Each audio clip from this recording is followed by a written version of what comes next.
মধ্যবিত্ত ফ্যামিলিতে সন্তানদের কোনো ধরনের সুখ না দেওয়ার এক ধরনের শপথ মা বাবা করে থাকে।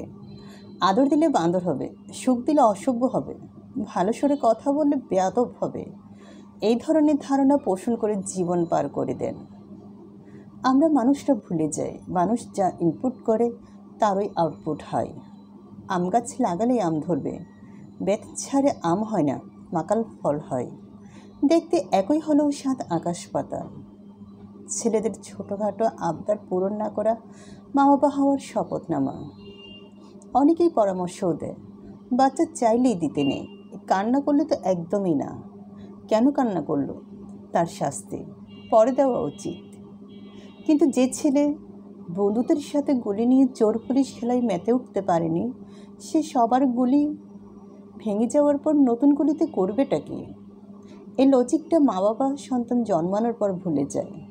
বোঝে না যে পাখাটা মেলাতে সবার হাতে থাকে, সে পাখার মেলার পর কোনো বান্ধবী আগ্রহ নিয়ে দেখে না।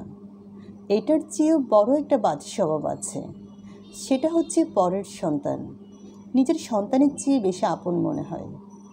যেমন ঘরে ভালো মাছের টুকরোটা, তুলে রাখা চকলেটটা মায়েরা বেড়াতে আসার ছেলেটাকে দেয়, কিন্তু মাটিতে গড়াগড়ি খেয়েও তা দেওয়া হয়নি নিজের ছেলেটাকে। কাঁচের প্লেটে দেওয়া হয়নি খেতে, শেষ পাতের মিষ্টিটাও বাকি রয়ে গেল।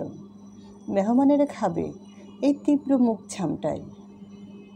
যে ঘরে ছোট মাছের চচ্চড়ি আর সিদ্ধ ডিম ভুনা ছাড়া ভালো রান্না হয় না সারা মাস, তাদের ঘরে মেহমান এলে একদিনে খেয়ে যায় খাসি রেজালা, রূপচাঁদা ভুনা আর পোলাও। একদিনে খরচ দিয়ে কিন্তু পুরো মাসে আরামসেই রুই মাছটাও খাওয়া যায়।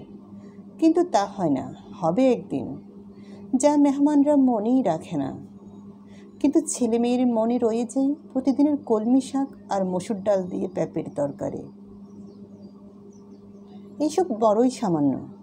আসল শপথ তো এটা যে ছেলে মেয়ের সাথে সুন্দর ভাষায় কথা বলা যাবে না। সম্মান, তাও আবার নিজের ছেলে মেয়েকে। মাথা খারাপ। মতামত কাদের? নিজের ছেলে মেয়ের। হাস্যকর তো, ওদের জন্ম তো আমাদের থেকে। নিজের ছেলে মেয়েকে যাচ্ছে তাই ব্যবহার করা মা বাবা তাদের জন্মগত অধিকার মনে করে। এই মানুষগুলো অন্য মানুষের সাথে কি অমায়িক ব্যবহারের জন্য সমাদৃত হয়? তার 10%ও যদি নিজের ছেলে মেয়ের সাথে করত, এদেশে কোনো ছেলে মেয়ে বড় হয়ে বেয়াদব হতো না। যখন আপনি সারাক্ষণ একটা বাচ্চাকে খারাপ ব্যবহারের মধ্যে বড় করছেন, শাসন আর অধিকার মনে করে, সে বাচ্চাটা জানেও না কিভাবে সুন্দর ব্যবহার করা যায়। সে শিখবে না অন্য বাচ্চার সাথে কিভাবে সুন্দর ব্যবহার করতে হয়।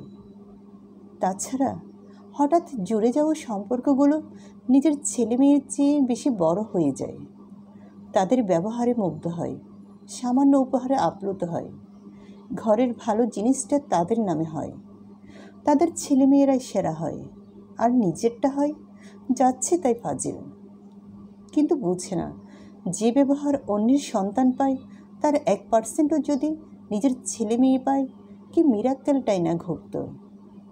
বাচ্চারা চুপ থাকে তো, ভয়ে, সম্মানে, লজ্জায়। তারপর কি হয় জানেন?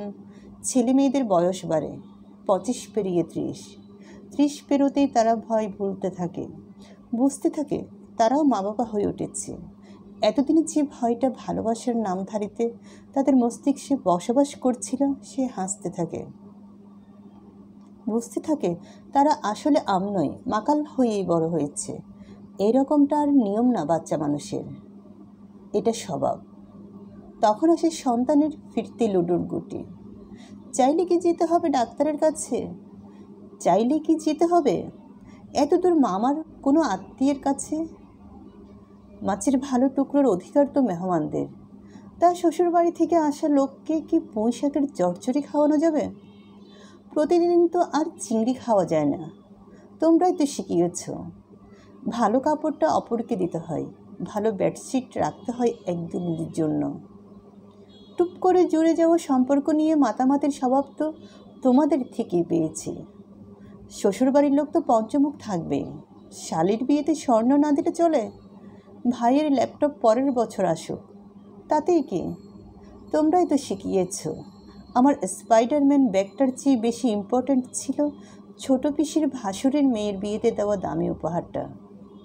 মা বাবার তখনও শুধু অভিযোগই থাকে, ছেলে আর মানুষ হলো না, এমন গাদার মতো খেটেও কী লাভ হলো, এত ত্যাগের পরও, কষ্টের পরও।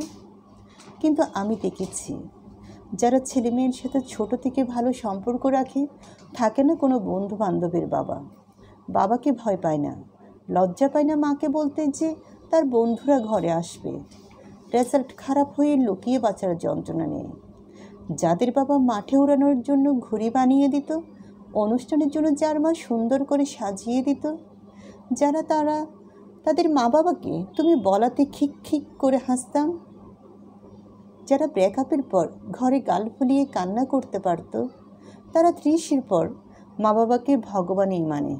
সম্পর্ক থাকে রেশমের শাড়ির মতো মসৃণ, রেশমি সুতোতে এলোমেলো হয়ে যাওয়া সুতোর বক্স হয়ে পড়ে থাকে না, যেখানে সারাদিন খিটখিট মনোমালিন্য আর বিশ্রী পরিবেশ। প্যারেন্টিং তো সেই সুতোর বক্স থেকে একটা একটা সুতোতে বুনো রেশমের শাড়িটা। চয়েস আপনার, লাল সুতো নীল সুতোতে গিট পাকিয়ে শাসন চালিয়ে যাবেন, নাকি রেশমের সুতোতে শাড়ি বুনবেন, যা হবে দামি, ভীষণ দামি। পড়ছিলাম মধ্যবিত্তের সুতোর বক্স প্যারেন্টিং। কলমে দোলনা বড়ুয়া তৃষা, কণ্ঠে পল্লবী।